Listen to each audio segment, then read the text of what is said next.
नमस्कार दोस्तों, स्वागत है आपका द ग्राउंड रिपोर्ट में। मैं हूं समीर आत्मज मिश्र। दिल्ली में 27 साल के बाद भारतीय जनता पार्टी की सरकार तो बन गई। हालांकि मुख्यमंत्री अभी तय नहीं हो पा रहे हैं।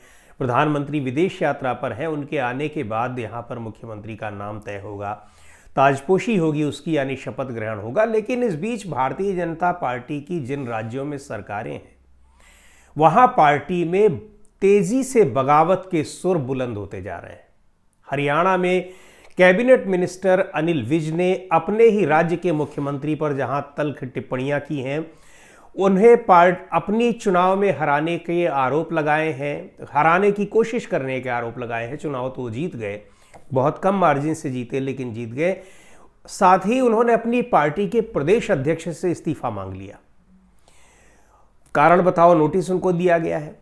इसके अलावा राजस्थान में किरोड़ी लाल मीणा, वो भी कैबिनेट मिनिस्टर हैं, उन्होंने भी अपने राज्य की अपनी सरकार के खिलाफ मोर्चा खोल रखा है। उनको भी कारण बताओ नोटिस दिया गया है। उन्होंने सीधे तौर पर आरोप लगा दिया है कि उनके फोन टैप किए जा रहे हैं। इसके अलावा कर्नाटक में भी बगावत की ये खबरें आ रही हैं। कर्नाटक में वहां के विधायक हैं, वहां भी कई गुटों में पार्टी बटी हुई दिखाई पड़ रही है। कर्नाटक में बसवगौड़ा पाटिल यतमाल, वो एक विधायक हैं, और उनको दूसरी बार नोटिस जारी किया गया है। एक नोटिस का उन्होंने जवाब दिया, संतुष्ट नहीं हुआ आला कमान, पार्टी आला कमान और राज्य का, उनको दोबारा नोटिस दिया गया। इसके अलावा बगावत के स्वर बुलंद हो रहे हैं महाराष्ट्र में भी। महाराष्ट्र में महायुति की जो सरकार है, एनडीए की सरकार है, उसके घटक दलों के बीच तो खटपट की खबरें लगातार बनी ही हैं। एक जबरदस्त वहां पर उथल पुथल मची हुई है। लेकिन अब भारतीय जनता पार्टी के भीतर ही नेताओं के बगावती तेवर सामने आते दिखाई पड़ रहे हैं। कैबिनेट मिनिस्टर पंकजा मुंडे, जो बहुत वरिष्ठ नेता थे और मंत्री रहे, डिप्टी सीएम रहे महाराष्ट्र के, गोपीनाथ मुंडे, उनकी बेटी है। उन्होंने तो एक सम्मेलन में यह तक कह दिया कि उनके पिता के समर्थक चाहें तो अपनी एक पार्टी बना ले, वो खुद भी उसमें रहेंगी। और यह तक कह दिया कि ये बताने की कोशिश की कि उनको किस तरीके से साइडलाइन करने की कोशिश की जा रही है पार्टी में। तो तमाम जो भारतीय जनता पार्टी के ये राज्य इकाइयां हैं, असंतोष की इस तरह की खबरें अब तक वहां पर कहीं भी नहीं दिखाई पड़ती थी। आपको याद ही होगा कि चाहे राजस्थान हो, मध्य प्रदेश हो, छत्तीसगढ़ हो, सरकारें जहां बनी, जिसको मन किया केंद्रीय नेतृत्व ने उसको मुख्यमंत्री बना दिया, किसी ने चूं तक नहीं की। राजस्थान का ही आप देख लीजिए, भजनलाल शर्मा पहली बार के विधायक रहे। वसुंधरा राजे जैसी कद्दावर नेता को साइडलाइन करके और बना दिया गया, भजनलाल शर्मा को किसी ने चूं तक नहीं की। हालांकि ये कहा जा रहा है कि वसुंधरा राजे चुप नहीं बैठी हैं, मौके के इंतजार में है। किरोड़ी लाल मीणा की ये जो बगावत दिखाई पड़ रही है, ऐसा नहीं है कि वो अकेले हैं इसमें, और ऐसा भी नहीं है कि इसमें वो उनके पास सपोर्ट नहीं है। निश्चित तौर पर उनके पास सपोर्ट है, और इसीलिए वो सीधे सीधे आंख मिला रहे हैं राज्य के अपने मुख्यमंत्री से, यानी वहां का जो राज्य इकाई का नेतृत्व है, और साथ ही केंद्रीय नेतृत्व से भी। दूसरी ओर अगर अनिल विज की बात की जाए तो अनिल विज की नाराजगी चुनाव से पहले ही दिखाई पड़ रही थी।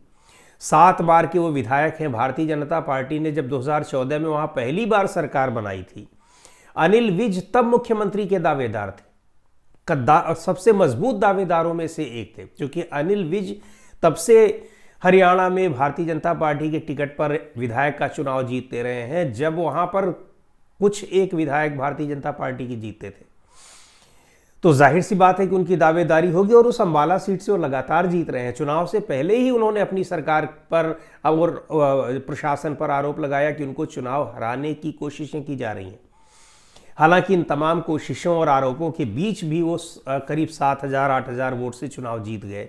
लेकिन उससे पहले वो चुनाव 20-22 हज़ार वोटों से वो जीते हुए थे। तो ये आरोप उन्होंने लगाए, और अब उसके बाद जब चुनाव जीत गए, मंत्री बने, चुनाव जीतने के बाद भी उनको लगा कि कम से कम इस बार उनकी सुनी जाएगी, उनको मुख्यमंत्री बनाया जाएगा। नहीं बनाया गया, मंत्री बनाया गया। लेकिन अब वो कह रहे हैं कि जिन लोगों ने उनको हराने की कोशिश की, प्रशासन के अधिकारियों को, उनको बढ़िया पोस्टिंग मिल रही है, उनके खिलाफ कोई कार्रवाई नहीं की जा रही है, वो बार बार कार्रवाई की मांग कर रहे हैं। और उसके अलावा उन्होंने और ये भी कह दिया कि यहाँ पर ये सारे बयान उन्होंने तब दिए जब दिल्ली विधानसभा चुनाव चल रहे थे। चुनाव जैसे ही खत्म हुए उनको कारण बताओ नोटिस दे दिया गया। और अनिल विज ने भी कहा कि यहाँ पर स्थिति ठीक नहीं है, तमाम दिक्कतें हैं, लेकिन मुख्यमंत्री हमारे हेलीकॉप्टर लेकर दिल्ली के चक्कर लगा रहे हैं। और सबसे बड़ी बात, अपने प्रदेश अध्यक्ष पर, जो मोहन लाल वडोली प्रदेश अध्यक्ष हैं हरियाणा भारतीय जनता पार्टी के, उनके खिलाफ हिमाचल प्रदेश में गैंग रेप के मामले में एफआईआर दर्ज हुई है। उसी समय उन्होंने कहा था अनिल विज ने कि इनको इस्तीफा दे देना चाहिए। कोई संज्ञान नहीं लिया गया तो फिर उन्होंने इस्तीफा देने की मांग की कि ऐसे व्यक्ति को पद पर नहीं रहना चाहिए जिसके खिलाफ ऐसे आरोप है। लाल कृष्ण आडवाणी का उन्होंने उदाहरण दिया कि हमारे यहाँ ऐसे नेता रहे हैं जो आरोप लगते ही उन्होंने इस्तीफा दे दिया, दोष मुक्त होने के बाद आप फिर पद पर आ जाइए। लेकिन मोहन लाल बडोली का इस्तीफा होने की बजाय उन्हीं मोहन लाल बडोली ने कारण बताओ नोटिस जारी किया है अनिल विज को। किरोड़ी लाल मीणा को भी कारण बताओ नोटिस जारी किया गया है राजस्थान में। पंकजा मुंडे के मामले में अब तक किसी भारतीय जनता पार्टी के नेता की प्रतिक्रिया नहीं आई है। उनके खिलाफ अभी कारण बताओ नोटिस तो नहीं जारी हुआ है, लेकिन निश्चित तौर पर जिस तरह से जो तेवर दिख रहे हैं पंकजा मुंडे के, कार्रवाई का नोटिस तो जरूर दिया जाएगा, कार्रवाई होगी भी। अभी मौके की तलाश की जा रही है या फिर हो सकता है तमाम बातें पता की जा रही हों। लेकिन कर्नाटक में भी बगावत की स्थिति है। कर्नाटक में तो सरकार भी नहीं है, फिर भी वहां पर कई गुट बने हुए हैं भारतीय जनता पार्टी के।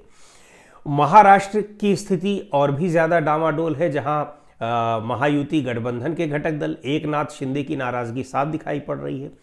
इधर बीच भारतीय जनता पार्टी ये कोशिश कर रही थी कि एकनाथ शिंदे अपने आप ही महायुति गठबंधन छोड़ दे, क्योंकि ये उसके हित में होगा। उनको ये लगता है कि महायुति उसमें एकनाथ शिंदे के पास लगभग वही वोटर हैं जो भारतीय जनता पार्टी के पास है। लेकिन अजित पवार के पास चूंकि एनसीपी का वोटर है, वो एक अलग विचारधारा के वोटर्स को समेटने वाली पार्टी है, तो उसके रहने से उनको फायदा होगा। लेकिन अब जिस तरह से भारतीय जनता पार्टी के भीतर ही बगावत की खबरें आ रही हैं और एक कद्दावर नेता, सीनियर नेता पंकजा मुंडे जिस तरह से अब कह रही हैं कि हम अलग पार्टी भी बना सकते हैं, हमारे समर्थक अगर अलग पार्टी बनाना चाहे तो बना सकते हैं, इस तरह की जो बातें आ रही हैं वो दिखा रही हैं कि भारतीय जनता पार्टी में किस तरह से एक अंदरूनी लड़ाई चल रही है, राज्य के स्तर पर भी और केंद्र के स्तर पर भी। अनिल विज ने जो जवाब दिया, उन्होंने कहा नोटिस मिला है, अभी तो मैं बेंगलोर में था, घर जाऊंगा, आराम से नहाऊंगा, धोऊंगा, खाना पीना खाऊंगा, उसके बाद नोटिस का जवाब दूंगा। यानी बहुत ही एक इग्नोरेंस वे में उन्होंने इसको लिया है, लाइट वे में। अब ये भी देखना है कि क्या पार्टी उनके खिलाफ कार्रवाई करती है, क्योंकि हरियाणा में केवल अनिल विज ही नहीं है, कई नेता हैं। राव इंद्रजीत सिंह है जिनके पास 9 विधायक हैं, अनिल विज है, और भारतीय जनता पार्टी वहां बहुमत से थोड़ा सा ही ज्यादा है। तो अगर ये सारे विधायक मिलकर बगावती तेवर वास्तव में अख्तियार कर लेंगे तो सरकार संकट में आ जाएगी। कांग्रेस पार्टी के पास वहां कुछ ही विधायक कम है, तो 37 विधायक कांग्रेस पार्टी के पास है, जो कि बहुमत से जो 46 विधायक होते हैं, और भारतीय जनता पार्टी के पास बस 2-3 विधायक ज़्यादा हैं, 48 विधायक। तो अगर वहां पर स्थिति कोई इस तरह की बनती है तो ये भारतीय जनता पार्टी की सरकार के लिए एक बड़ा संकट होगा। राजस्थान की भी स्थिति यही है। महाराष्ट्र में तो महायुति गठबंधन में अगर बिखराव होता है तो इस पर सबकी निगाहें लगी हुई है, क्योंकि एकनाथ शिंदे के हटने का मतलब केवल एकनाथ शिंदे के का हटना नहीं होगा, राज्य सरकार का खतरे में आना नहीं होगा, बल्कि खतरे में आना होगा केंद्र सरकार का भी। उनके पास 7 सांसद हैं। तो ये बहुत सारी चीज़ें दिख रही हैं कि किस तरह से भारतीय जनता पार्टी में, एनडीए के भीतर भी और भारतीय जनता पार्टी के भीतर भी कैसी उथल पुथल चल रही है। बिहार में एनडीए में जो कुछ हो रहा है वो लगातार हम बता रहे हैं आपको और सामने दिखाई पड़ रहा है। अब तक वहां डामाडोल स्थिति दिखाई पड़ रही है कि नीतीश कुमार रहते हैं एनडीए में बिहार विधानसभा चुनाव तक, या फिर वो पाला बदल लेते हैं। इन सब के पीछे जो बड़ा कारण है वो ये है कि केंद्र में जब केंद्रीय सत्ता कमजोर हो रही है, पार्टी का केंद्रीय नेतृत्व कमजोर हो रहा है, केंद्र में उसकी ताकत घट रही है, उसका असर सीधे तौर पर पार्टी के भीतर दिखाई पड़ता है, राज्यों में दिखाई पड़ता है। उत्तर प्रदेश में भी स्थितियां बड़ी प्रतिकूल बनी हुई हैं। कुंभ मेले में जो मौनी अमावस्या के दिन हादसा हुआ था, उसको लेकर केंद्र सरकार और राज्य सरकार के बीच तालमेल ठीक नहीं है। जिस तरह से मृतकों के आंकड़े छिपाने की कोशिश की गई राज्य सरकार की ओर से, अभी तक की जा रही है, और विपक्ष आरोप लगा रहा है, उस मामले में केंद्र सरकार भी और भारतीय जनता पार्टी के भी तमाम नेता दबी जुबान से ये कह रहे हैं, राज्य सरकार के रवैये को लेकर वो असंतोष जता रहे हैं। तो ये सारी चीज़ें दिखा रही हैं कि भारतीय जनता पार्टी के भीतर एकाएक एक झटके में केंद्र में जहां उसकी सीटें कम आई, पार्टी पर प्रधानमंत्री मोदी हों, गृहमंत्री अमित शाह हों या जेपी नड्डा हों, इन सब की पकड़ कितनी कमज़ोर हो गई है।